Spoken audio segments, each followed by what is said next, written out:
Hello, this is Himdad A.Muhammad again with you in the number of series of lessons about translation, theory and practice, and this is lesson number 2. After we have talked about some historical background of the development of translation and some definitions and the characteristics of a good translation, characteristics of a good translator, now it is time to talk about types of translation. As you know, there are several classifications of translation based on a number of factors. We will be talking about the classifications based on the function, based on meaning, based on level of translation, based on how it is done, and based on how or who does the translation.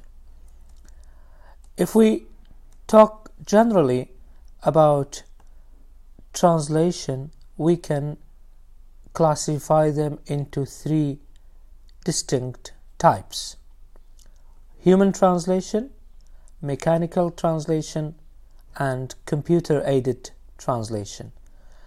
In the following slides, we are going to talk about each one a little bit more in detail, and then we will give several classifications by different authors and different writers.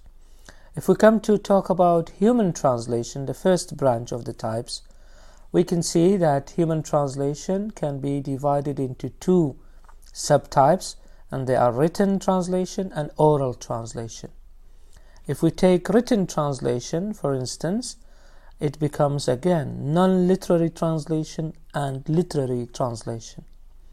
But on the other hand, if we take a look at the oral part of human translation, we can see that it is mostly non-literary,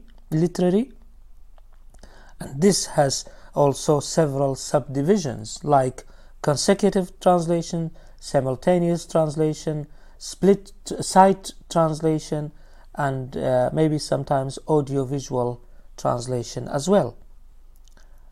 As for the mechanical type of translations, we have mechanical translation, and we have written translation, and we have non-literary translation. Computer-aided translation, where computers support and assist human beings for translation, they are also divided into 3 subtypes. The first one is called MT, that's machine translation, or CAT, computer assisted translation, or MAT, machine aided human translation. So you see now computers and machines are playing a role in the translation, but except for machine translation, the others, there is room and space for human intervention, and computers and machines are considered to be a help or an assistant. This was in general, but our focus would be more on the human types of translation, and in this respect also we have different views. We are trying to give some definition, some classifications one by one, and try here and there to provide some examples in order to be more clear or clearer for the audience and for the readers. There is number 1, which is called word-for-word translation. Here, the source language structure is preserved, and words that are most common meanings is transferred with no attention to the text, to the context, I mean. So the focus would be on the structure of the source language, and for the meaning of the words, only the most common meaning is transferred, and there is no attention given to context, because as we know, words may have different meanings based on the context they occur, and based in the context and the positions they are found. If we take one example, for example, we say he went to school or to university. For the translation of this sentence, if we are asked to do word-for-word translation, so we have to take care of the structure of the source language, that's English, where the subject is at the beginning, he, went is the verb, and then to university is the complement of that sentence. So if you translate that into Kurdish, you can say Au chu bo zanko. Au chu bo zanko. But in reality, if we take into consideration the target language, for instance, then the verb chu should come at the end. Au bo zanko chu. That would be more natural.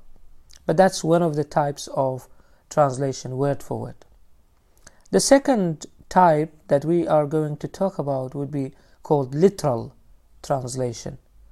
Don't confuse the word literary with literal.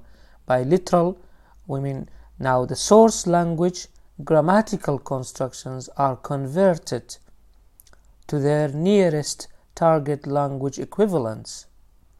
But the lexical words are again translated alone or in isolation out of context. So for literal translation, the words are word for word translated, but now the focus is not on the grammatical construction of the source language, but they should be converted to the target language grammatical structure. For example, if I say I saw a man with a microscope, this might have different meanings. But if I am conducting a literal translation of this sentence, then I know the words I, من, saw, بینیم, a man, پیاوێک, with a microscope, بمicroscope, يعني لەگەڵ microscope. But because in literal translation we have to convert the grammatical structure, then the grammatical structure of Kurdish sentence is different. For example, for the translation of this example, we can say من پیاوێکم بینی مایکرۆسکۆپێکی پێبوو. من پیاوێکم بینی مایکرۆسکۆپێکی پێبوو. The third type of translation is called faithful translation. This type of translation tries to reproduce the precise contextual meaning of the original within the constraints of the target language grammatical structure. What does it do? It transfers cultural words and preserves the degree of grammatical and lexical abnormality, or we call it deviation from the source language norms in the translation. Faithful translation attempts to completely be faithful to the intentions and the text realization of the source language writer. So you have to be loyal, you have to be faithful to the original text. Let's take this example, for instance. In one of Shakespeare's sonnets, I think it is sonnet 18, the title says, "Shall I compare you to a summer's day?" In Shakespeare's language, says, "Shall I compare thee to a summer's day?" If a Kurd translator wants to translate this sentence into Kurdish, آیا دەتوانم بە ڕۆژێکی هاوین بەراوردت بکەم؟ ئەگەر وا بیری لێ بکەینەوە, if we think in this way, then it will make no sense to Kurdish readers and audience, because we know summer's day or summer's night are very hot in the Kurdish community, in the Kurdish culture. But if we are doing faithful translation, then we have to stick to that one. Otherwise, a better translation would be دەتوانم لەگەڵ ڕۆژێکی بەهار بەراوردت بکەم. ئەو لەگەڵ خۆشەویستەکەی قسە دەکات. He is talking to his lover. Shall I compare thee to a summer's day or a summer's night? Whatever. But I mean, the problem here is about faithfulness. If you change summer to spring, if you change day to night, then you have not been faithful to the original text. And in faithful translation, you have to be completely faithful to the intentions and the text realization of the source language writer.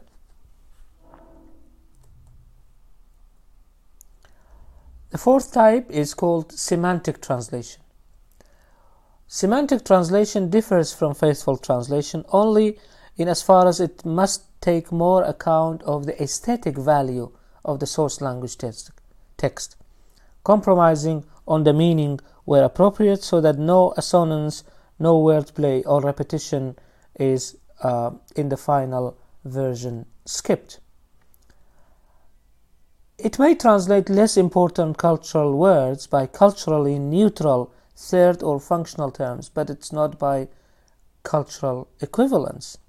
So in semantic translation, you are not only translating words, but you should be also after translating some cultural concepts. For example, if we take the word baptism as an example, and baptism is kind of cultural thing related to Christianity and some doctrines of Christianity, when a newly born baby should be taken to a church in order to have the blessings of the priest and to be given a name. This is a cultural thing. So when you come across a text where the word baptism or the term baptism is found, you have to think of how to adopt this cultural phenomena, this cultural concept, and then try to transfer the meaning of that culture into the target language culture. The fifth type of translation type is called adaptation, and this is the freest form of translation. It is used mainly for plays and usually comedies and poetry, where the themes, the characters, and the plot are usually preserved. The source language culture should be converted to the target language culture, and the text is rewritten. So you keep the characters, you keep the plot of the play, for example, you keep the themes, but you have to adapt the target language culture, and you have to rewrite the text keeping in mind the target language. Another type will be called free translation. Free translation produces the matter without the manner, or the content without the form of the original. So you pay no attention to the form of the original or the source language. Your focus would be on the target. Usually it is a paraphrase, much longer than the original, or sometimes it is called intralingual translation, and often it is not translation by some people. It's not called translation because it is free. Translators, they have free hand. They don't pay attention to the original text. They don't pay attention to the original form, not the content, but they paraphrase the ideas and they try to rewrite it in their own way. The seventh type is called idiomatic translation. Idiomatic translation reproduces the message of the original text, but it tends to distort the notions of meaning by preferring colloquialism and idioms where these do not exist in the original. For example, if you have a text which is full of idiomatic expressions, then you have no choice. You have to translate them, because translate them idiomatically in the target language. If you find an idiom that is nearer or equivalent to that idiom in the source language, then you have to pick that. Otherwise, you have to resort to explanations or searching for other idiomatic expressions that may give almost the same meaning as that one. And this is very difficult. The eighth type is called communicative translation. This type attempts to render the exact contextual meaning of the original in such a way that both content and language are readily acceptable and comprehensible to the reader. So you are after the message, you are after the meaning of the original, and you try to convert that or transfer that to the target language in a way that it is both acceptable and understood or comprehensible. As we said, there are different classifications of types of translation. Now we mention a couple of authors with their tendencies and with their classifications of types of translation. One of the famous figures and names in the field of translation is Catford.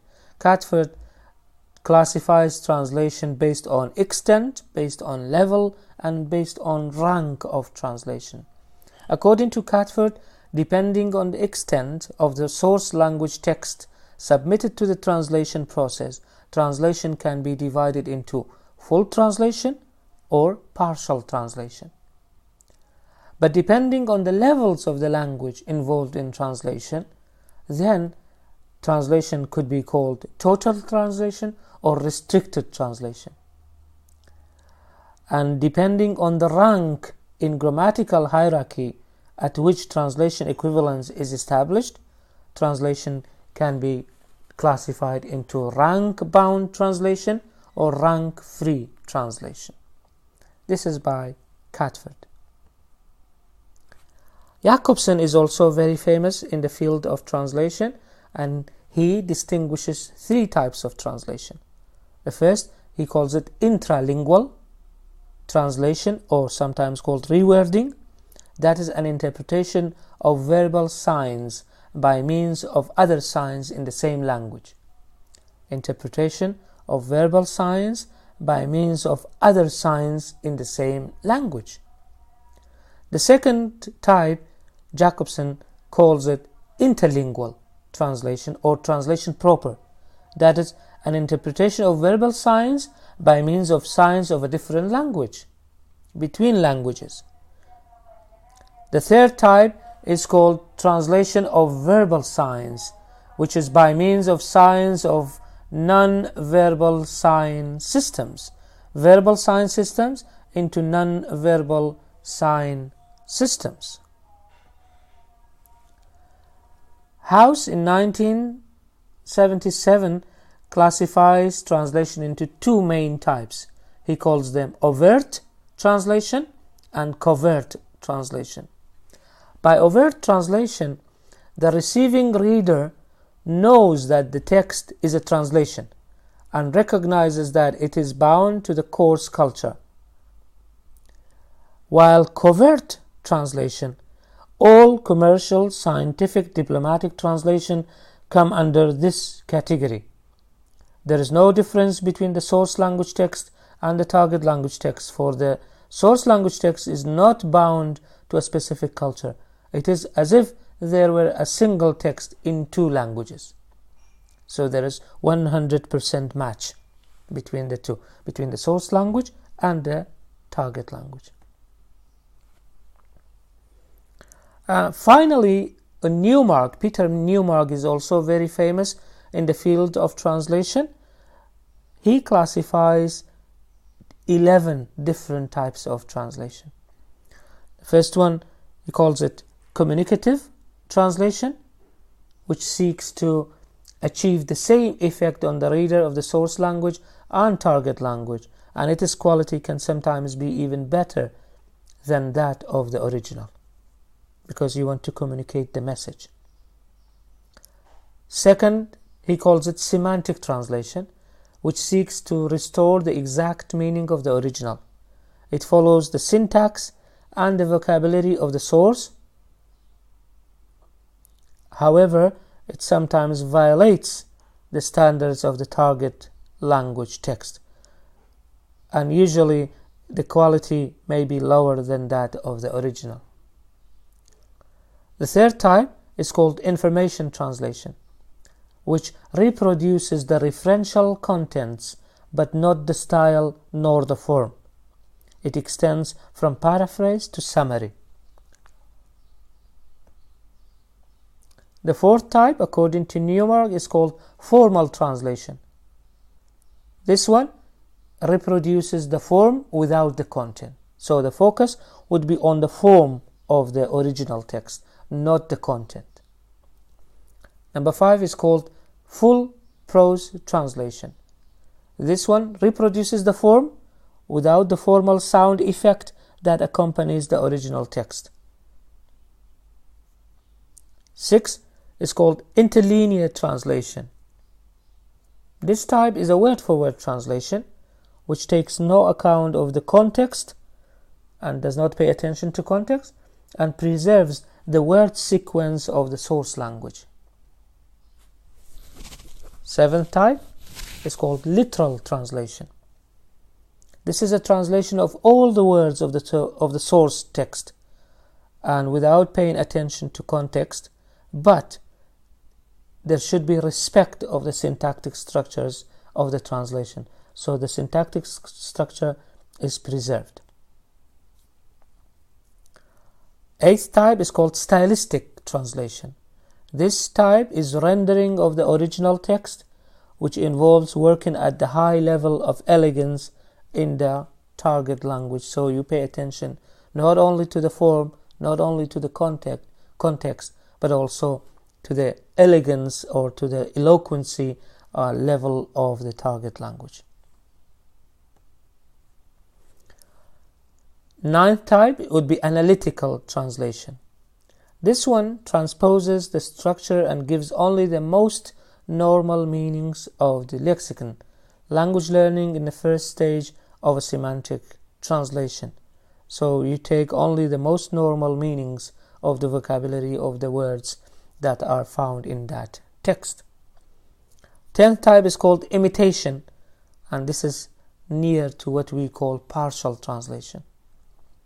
And the last one is service translation. It is the translation in what is for the translators an unusual language, a language that's not usual.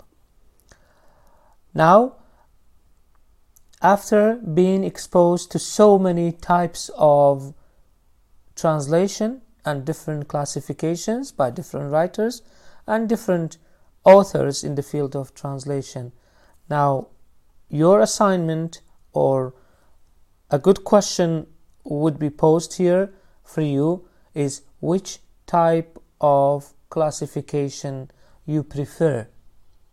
And in cases you choose one, then you have to justify why this type of classification is good for you, or why do you favor this one more than the other.